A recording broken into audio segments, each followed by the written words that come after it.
라는 제목으로 말씀의 은혜를 나누도록 하겠습니다.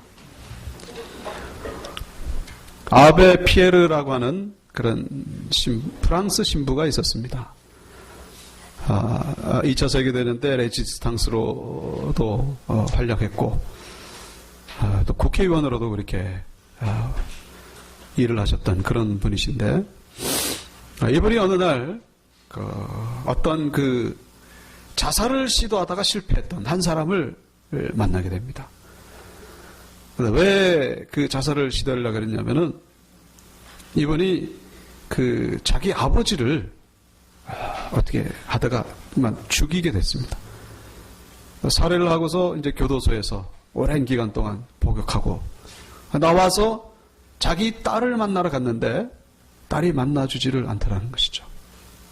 그 딸에게 거절당하고 절망이 너무 깊은 나머지, 그래서 이제 결국 자살을 시도하다가 실패를 해서 결국 신부님에게까지 오게 되었다는 거예요.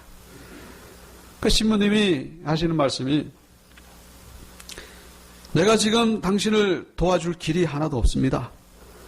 가지고 있는 돈이라고는 이 가난한 사람들 집 지어주니라고 다 써버리고 심지어 빚까지 지금 생겼다고. 근데 당신 보니까 어디 이렇게 방해받을 만한 그런 요소도 없고, 기왕이면은 지금 나와 함께 이 가난하고 불쌍한 사람들 집 짓는데 함께 동력해주지 않겠냐고. 그랬더니 이분이 동의를 하고 이렇게 신부님과 함께 집 짓는 일에 이제 참여하게 됐습니다. 근데 이제 시간이 지나면서 놀랍게도 이분의 얼굴 표정이 달라지더라는 거예요. 삶이 변화되기 시작하더라는 거예요. 자기보다 어렵고 힘든 사람들을 위해서 이렇게 집을 짓는 가운데에 삶의 의미를 깨닫게 됐다는 것이죠. 그래서 이제 얼마 지나고 나서 이분이 신부님에게 가서 그렇게 고백을 했다고 합니다. 옛날에 제가 처음에 찾아왔을 때 만약에 저에게 돈으로 도와주셨더라면은 저는 아마 다시 한번 또 자살을 기도했을 것입니다. 그러나 제가 어려운 사람들을 돕는 가운데에 정말로 제 삶의 의미를 찾게 되었습니다. 저에게 정말로 필요로 했던 것은 삶의 방편이 아니라 삶의 이유였는데, 바로 그 삶의 이유를 바로 여기서 깨달았기 때문입니다. 그러면서 이제 아베 피에르 이분이 이제 M하우스라고 하는 집 짓기 운동을 하게 됐는데, 여기에 아주 적극적으로 이분이 참여하면서 보람 있고 의미 있는 삶을 살았다고 하는 그런 이야기가 이 신부님이 쓴 단순한 기쁨이라고 하는 책에 나오는 것을 볼 수가 있습니다. 삶의 이유를 발견한다는 것은 참으로 중요한 일입니다. 요즘 경제가 어려워가지고 사는 게 힘들다고 그렇게 얘기를 합니다만은, 우리가 가만히 생각해 볼 때에 우리를 힘들게 하는 것은 정말 이 어떤 경제적인 문제가 아니라 삶의 방편이나 삶의 방법에 대해서 우리가 힘들어하는 것이 아니라 삶의 이유를 발견하지 못했기 때문에 다가오는 힘든 것이 아닐까 우리가 생각해 볼 수가 있는 것이죠. 예외가 있긴 합니다만은 대체적으로 우리에게 문제는 먹을 것이 없어가지고 굶어 죽느냐 마느냐의 문제가 아니라 얼마나 많이 남보다 누리고 남보다 편하게 사느냐의 문제인 경우가 대부분인 것을 우리가 볼 수가 있습니다. 지하 단칸방에 산다고 해가지고 100평 아파트, 넓은 아파트에 사는 사람보다 건강이 안 좋아져가지고 더 빨리 죽는 법은 없습니다. 밥을 먹을 때 반찬이 안 좋다 그래가지고 아주 매 끼마다 그냥 호화롭게 먹는 그런 분보다 영양실조에 걸려가지고 더 빨리 죽는 법은 없다는 거예요.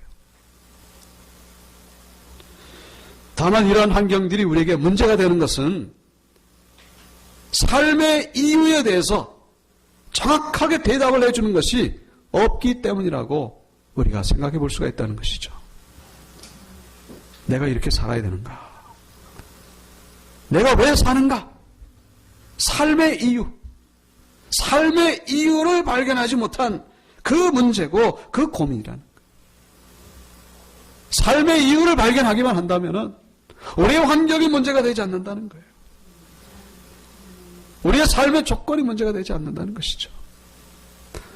오늘 우리가 본 본문에서 삶의 이유를 발견하고서 인류 역사상 가장 위대한 삶을 살고 또 가장 위대한 영향력을 끼친 그런 사람 중에 한 사람인 우리 바울을 만나게 되는데, 이 바울은 당신이 사는 그 삶의 이유에 대해서 그렇게 간단하게 우리에게 얘기를 해주고 있습니다. 그것은 바로 복음의 일꾼, 교회의 일꾼이라는 거예요. 이것이 바로 그분의 삶의 이유라는 거예요. 만약에 우리가 바울을 만나서 왜 삽니까? 뭐 때문에 삽니까?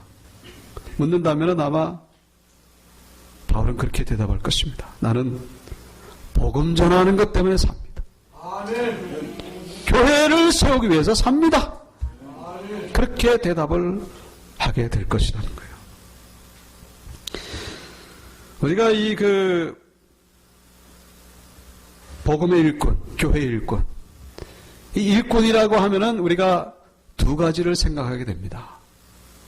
일꾼. 첫째는 그 주인이 누구냐 하는 것이죠. 누가 그 일을 시켰느냐 하는 것입니다. 그리고 둘째는 그 일꾼이 하는 일이 뭐냐 하는 겁니다. 그 주인이 무슨 일을 시켰느냐, 무슨 일을 하고 있느냐, 그것을 우리가 생각하게 된다는 것이죠. 자, 그렇다면 이 바울을 일꾼 되게 하신 분은 누구냐? 그분은 바로 예수 그리스도이신 것이죠.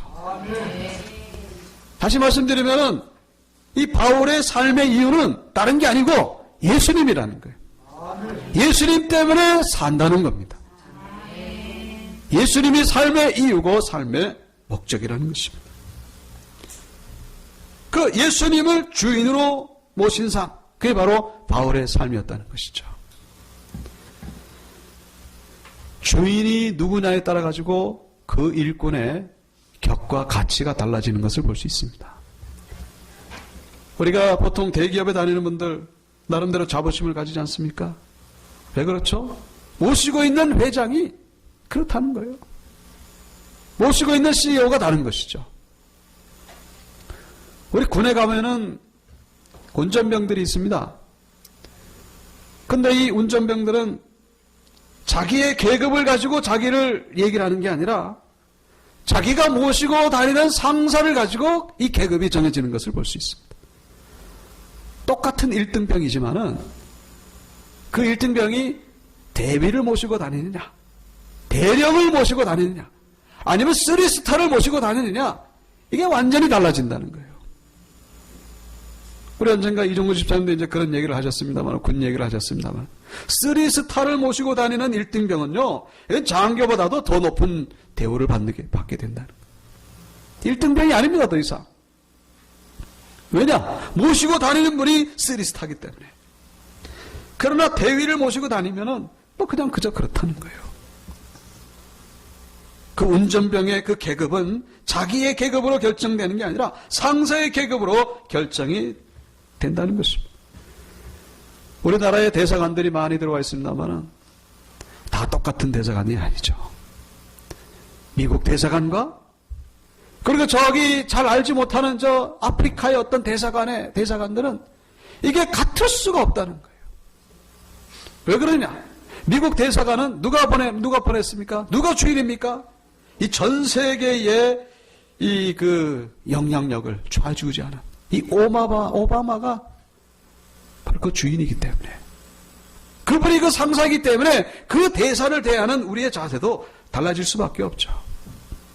아프리카에 무슨 르완다니, 무슨 코트 디부아르니 발음하기도 힘들고 짐바브웨 그 대사들을 파송한 대통령이 누군지 우리가 알 길이 없지 않습니까? 검색하면 알 수 있겠지만은 그분들은 미 대사관처럼 똑같이 대화하는 사람은 눈 씻고 찾아봐도 없을 것입니다. 그게 현실이라는 거예요. 주인이 누구냐에 따라 가지고 그 일꾼의 격이 결정된다는 것입니다. 우리 신앙도 마찬가지라는 거예요. 이 바울이 주인으로 모시고 있는 그분이 누구라고요? 예수 그리스도라는 것이죠. 그 예수 그리스도가 어떤 분인지 오늘 본문 15절부터 말씀하고 있는 것을 볼 수 있죠. 15절, 그는 보이지 아니하는 하나님의 형상이시요 모든 피조물보다 먼저 나신 이시니 만물이 그에게서 창조되되, 그가 누굽니까? 예수 그리스도. 다시 말씀드리면 예수 그리스도가 바로 창조자라는 얘기입니다.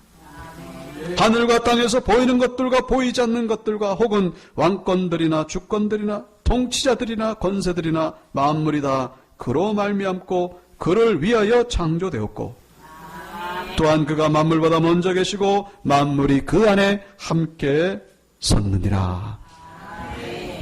바울이 주인으로 모시고 있는 예수 그리스도는 사람이 아니라 하나님이라는 것입니다. 하나님. 사람을 주인으로 모신 삶과 하나님을 주인으로 모신 삶이 과연 같을 수가 있겠는가 하는 것이죠. 다를 수밖에 없는 거예요. 우리의 주인이 누구냐? 여러분, 우리는 누구를 주인으로 모시고 살고 있습니까?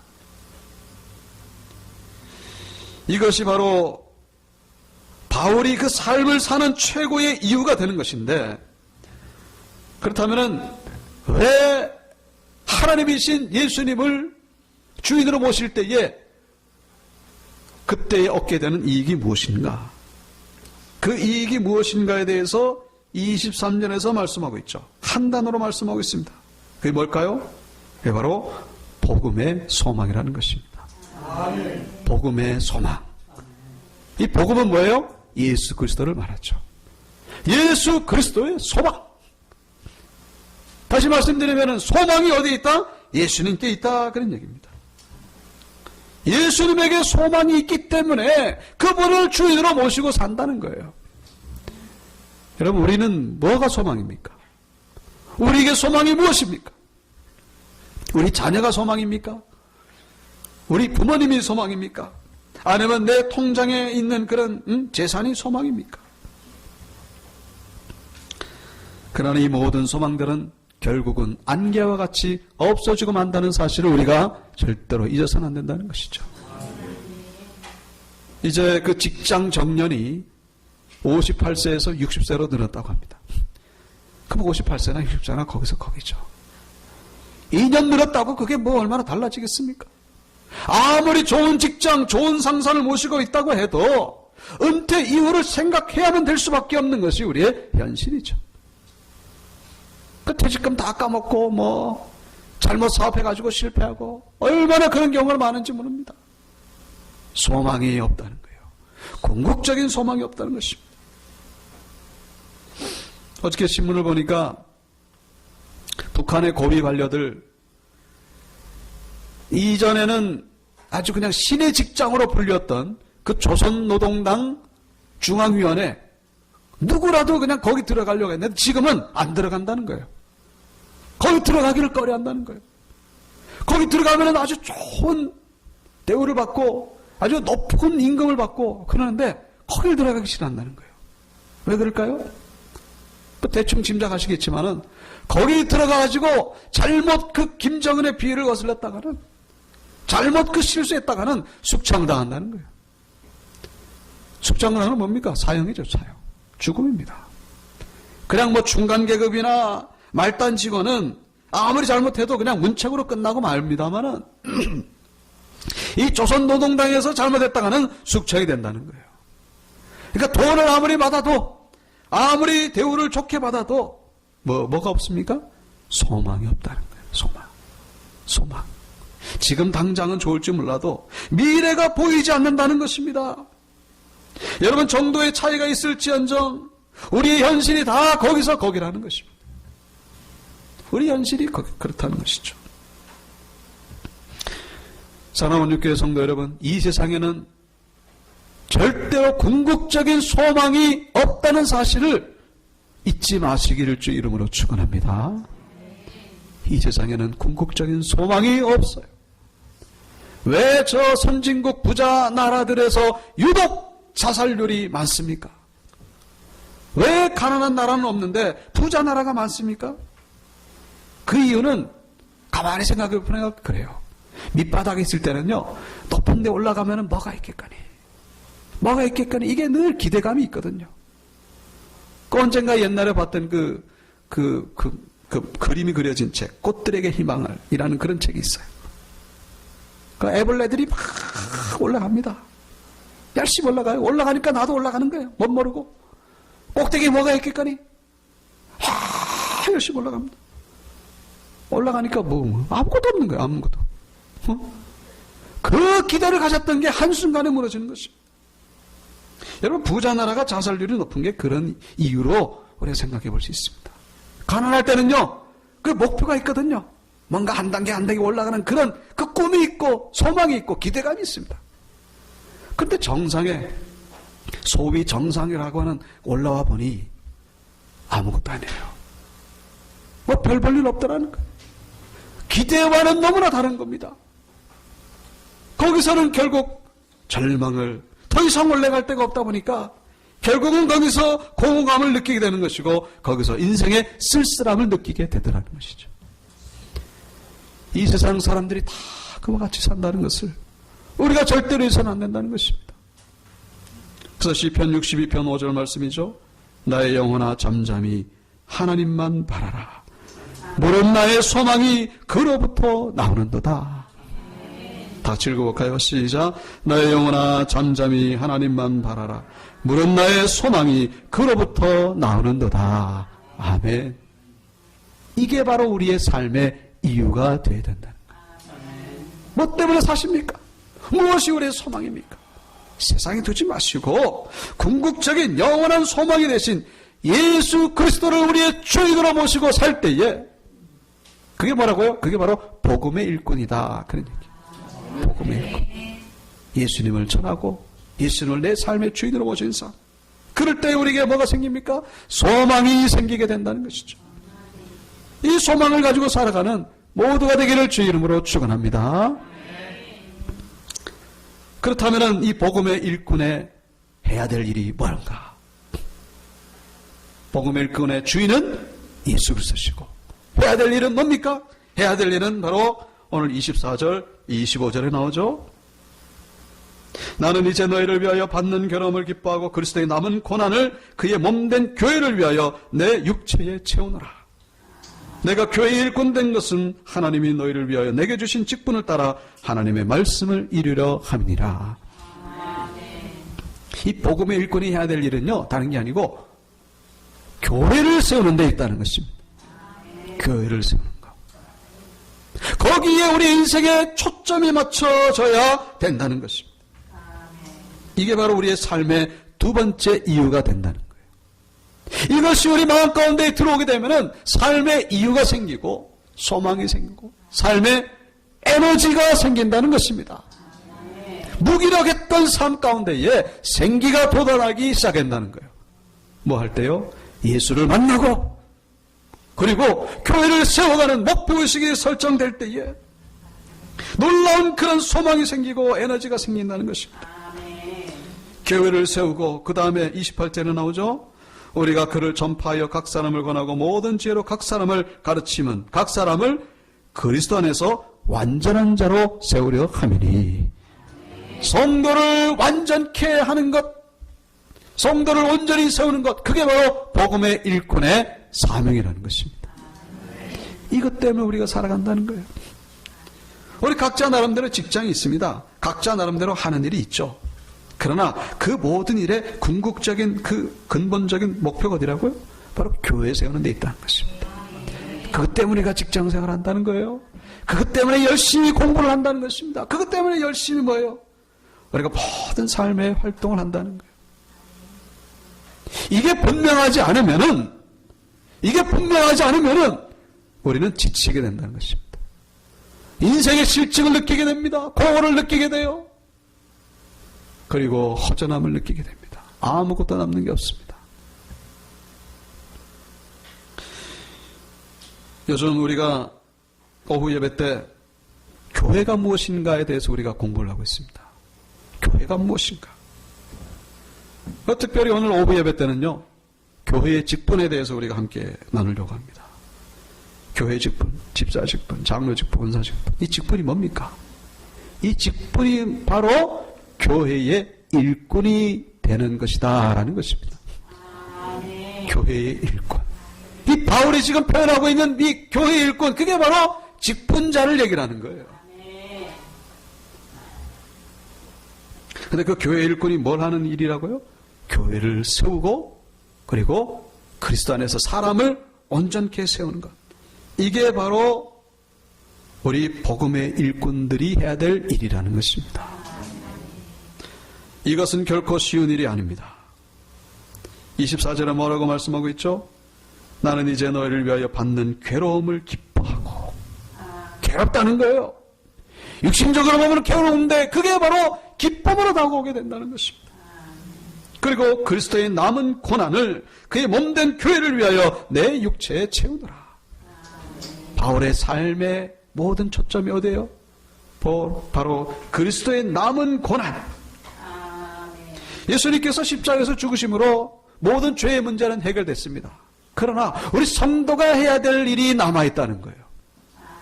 마치 예를 들면은 어떤 건설회사에서 빌딩을 하나 지었습니다. 아주 그냥 잘 지었어요. 그러나 그걸로 끝나는 게 아닙니다. 들어가가지고 아마 청소도 해야 되고 물건 배치도 다시 다 해야 되는 것이고, 그 다음에 뭐 주차 관리도 해야 되는 것이고, 그 다음에 뭡니까? 분양도 해야 되고, 사람들 오게끔 해야 되고, 이게 해야 될 일이 얼마나 많은지 몰라요. 바로 남아있는 일이 우리에게 남아있다는 것입니다. 바로 이 바울이 이 일을 위하여 얼마나 땀을 흘렸으며 얼마나 눈물을 쏟았으며 얼마나 피를 흘렸는지 우리는 성경을 통해서 분명히 알 수가 있다는 것입니다. 그런데 이 바울이 왜 이렇게 교회의 일꾼으로 사는 데에 초점을 맞췄느냐? 그 뭐가 얻어지느냐? 뭐 유익함이 있어야 될 것 아닙니까? 뭐가 있으니까 그것을 위해서 목숨을 걸고 그렇게 살았던 것이죠. 거기에 대해서 27절 후반절에서 대답해주고 있습니다. 한마디로 뭡니까? 영광의 소망이라는 것입니다. 영광의 소망. 영광된 소망. 바울이 지금 이렇게 감옥에 갇히고 매를 맞고 예수님 때문에 핍박을 받는 데에는 다 이유가 있는 거예요. 뭘? 영광의 소망이 기다리고 있기 때문이라는 것입니다. 쉽게 말해가지고 하나님이 예비하신 상급이 있다는 거예요. 상급. 이 땅에서 상급도 물론 있겠습니다만은 사람이 주는 그런 상급이 아니라 그런 상급은 없어집니다. 안개와 같아요. 하나님이 예비하신 놀라운 영광의 소망이 있기 때문에 그것을 향하여 줄기차게 바울은 달려갔다는 것이죠. 여러분 소망이 없는데 뭐하러 일을 합니까? 뭐하러 그렇게 애를 쓰면서 가족을 다 버리고 그렇게 제3자가 보면은 정신 나간 사람처럼 왜 그렇게 매를 맞으면서 사는 것입니까? 바울에게는 그 누구도 알지 못하는 그 비밀, 영광의 소망을 간직하고 있었기 때문에 심지어는 순교의 영광까지 그는 기꺼이 감당했던 것을 우리가 여기서 볼 수가 있다는 것이죠. 그래서 우리가 예수님을 주인으로 모셔야 되는 것은 복음의 소망이 있기 때문인 것이고, 그리고 교회를 세워가야 되는 이유는 뭡니까? 영광의 소망이 있기 때문에 그렇다는 거예요. 오늘 두 종류의 소망, 복음의 소망, 영광의 소망. 여러분 소망이 없다면 이 땅에 살아야 될 이유가 뭡니까? 여러분 눈에 없어지는 것 소망 삼지 마십시오. 그 자체가 잘못됐다는 게 아니라 그것만 소망으로 삼는다는 것은 그거는 어리석은 거예요. 그건 성도가 아닙니다. 천국을 바라보고 살아가는 그리스도인의 삶이 아니라는 거예요. 우리는 더 영원한 것, 더 궁극적인데 소망을 두면서 살아야 된다는 것이죠. 신인환 하는 선교사님이 계십니다.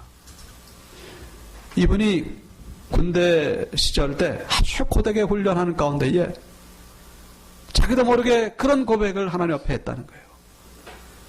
하나님, 저는 아프리카의 가장 가난하고 힘든 지역으로 가서 그들을 섬기겠습니다. 그래서 이제 이 제대한 후에 그 고백한 약속대로 한 10년 정도는 국내에서 선교 사역을 한 다음에 이제 아프리카로 파송을 받게 됩니다. 그래서 파송을 받기 전에 이분이 가족들을 다 데리고 어디를 갔냐면은 저 소록도를 갔습니다. 저기 나병 환자들, 한센병이라 그러죠. 거기 가가지고 예배를 드리게 됩니다. 근데 예배를 이 가족들하고 드리는 가운데에 이 성령의 감동, 주님의 음성을 듣게 됩니다. 뭐라 그러냐면은 주님께서 이 세상에서 내가 택한 내 백성 가운데에 가난과 질병으로 가장 고통당하며 탄식하는 백성이 바로 아프리카 한센인들이다. 그들에게 주님의 사랑과 복음을 전해라. 이분이 그 말씀에 순종을 하게 됩니다. 그래서 아프리카로 가긴 가게 되면 가장 힘든 곳, 열악한 곳, 한센병 환자들이 있는 곳으로 복음을 전하기 시작했어요. 복음을 전하는 가운데에 말라리아, 풍토병에 걸려가지고 죽을 고비를 수없이 생사의 고비를 넘기고 2010년도에는 간암 수술을 받았습니다. 그리고 올해 2015년도 4월에는 갑상선암 수술을 받았다고 합니다. 그 암투병 하는 가운데에도 또 아프리카에 들어가가지고 지금도 절망에 빠진 저들을 섬기고 있다는 거예요. 이분이 그렇게 고백을 합니다. 하나님께서는 생사의 고비 때마다 시편 41편 말씀을 주셨습니다. 가난한 자를 보살피는 자에게 복이 있으며 재앙의 날에 야훼께서 그를 건지시리로다. 야훼께서 그를 지키사 살게 하시리니 그가 이 세상에서 복을 받을 것이라. 주여 그를 그 원수들의 뜻에 맡기지 마소서. 야훼께서 그를 병상에서 붙드시고 그가 누워있을 때마다 그의 병을 고쳐주시나이다. 하나님이 주신 말씀 붙잡고 힘을 얻어서 사역을 하는 거예요. 그리고 또 그렇게 고백을 합니다. 아프리카에 가서 첫 한센인 사역지에 갔을 때 사람의 몸이 썩어가는 냄새로 쓰러질 것 같았습니다. 그래서 주님, 저의 후각을 막아 이 냄새를 맡지 않게 하여 주옵소서 기도했습니다. 그 순간 한센인 가슴에 주님의 모습이 나타났습니다. 코를 막아달라 그랬는데 그 환자의 가슴 속에서 예수님의 형상을 봤다는 거예요. 환상 가운데 본 거죠. 그리고 그때 이후 지금까지 한 영혼 한 생명을 사랑하고 있습니다. 선교사가 되고 보니 선교는 사명받은 자가 하는 게 아니라 십자가 사랑을 깨달은 자만이 할 수 있다는 것을 깨달았습니다. 우리 부부는 십자가 사랑을 붙들고 생명이 다하는 그 순간까지 그들을 섬기다 아프리카 땅에서 뼈를 묻을 것입니다. 한 영혼을 천하보다도 귀하게 여기시고 사랑하시는 하나님의 뜻을 너무도 잘 알고 있기 때문입니다. 이분의 간증을 보면서 제가 참 얼마나 감동이 되는지. 이분은 삶의 이유를 발견한 분이에요. 이분의 삶의 목적이 뭡니까? 이 땅에서 있는 게 아니죠. 바울과 같이 뭐예요? 복음의 소망, 영광의 소망을 위하여 살고 있는 분입니다. 그 소망이 없다면 뭐하러 저기 가서 일하겠습니까? 정신 나간 짓이죠. 누가 알아줍니까? 뭐가 나옵니까? 분명히 이 신인한 선교사님, 이 부부에게는 하나님의 예비하신 영광의 소망이 기다리고 있는 줄로 믿습니다. 얼마나 복되고 귀한 영광된 사명인지 모른다는 거예요. 교회의 일꾼. 말씀을 마치겠습니다. 우리는 주님의 일꾼으로 살아가는 자들이 되어야 됩니다. 복음의 일꾼, 교회의 일꾼. 여러분, 우리는 일꾼으로 살아야지 일감으로 살면 안 돼요. 일감은 뭐예요? 일감하고 일꾼 다르죠? 정말로 주님이 필요하시는 일꾼. 여러분, 직분이 중요한 게 아니에요. 물론 직분을 의미를 담으면 중요합니다만 정말로 내 속에서 내 삶을 정말로 주님을 위해 헌신할 수 있는 그 마음이 있느냐 없느냐, 이게 중요하다는 것이죠. 그래서 복음의 일꾼, 주님의 일꾼으로, 교회의 일꾼으로, 그래서 복음의 소망, 영광의 소망을 경험하는 모두가 되기를 주의 이름으로 축원합니다.